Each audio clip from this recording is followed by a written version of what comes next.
অভিনন্দন কবিরবাবু, আপনি বাবা হতে চলেছেন। আড়াল থেকে সব কথা শুনে অবাক সূর্য।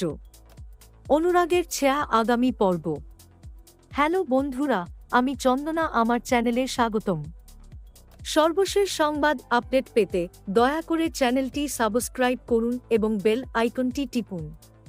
অভিশপ্ত নীরবতা যেন বয়ে আনল এক অপ্রত্যাশিত দুঃখের সুর। কবিরবাবু, আপনি আর কখনো বাবা হবেন না, এই কথা যেন বজ্রপাতের মতো ভেঙে পড়ল শূন্যতায়। যেখানে আনন্দের বার্তা আসার কথা ছিল, সেখানে কেবলই নিঃশব্দ দীর্ঘশ্বাসের হাহাকার।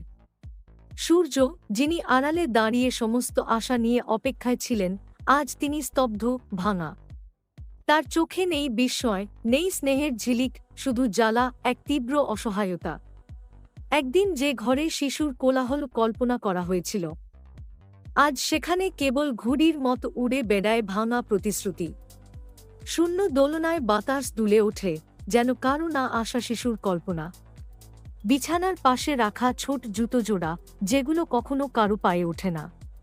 অনুরাগ, সে তো আজ কাঁদছে কোন অন্ধকার কোণে। যে ছায়া একদিন ভবিষ্যতের প্রতিশ্রুতি হয়েছিল, আজ তা কেবলই স্মৃতির জঞ্জালে গুমড়ে কাঁদে। ভবিষ্যৎ, তা যেন এখন শুধুই অতীতের প্যারোডি।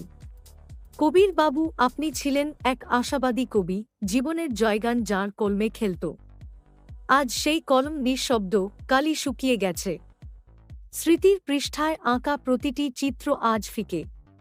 আপনার মুখে সেই চিরচেনা হাসি নেই, চোখে নেই উৎসুক আগামীর আকাঙ্ক্ষা। সূর্য, যিনি আড়াল থেকে একদিন শুনেছিলেন অভিনন্দন, আজ তিনি শুনছেন ক্ষমা করবেন।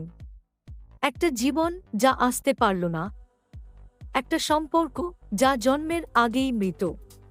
তার চোখের কোণে জমে থাকা জল, তা কার উদ্দেশ্যে?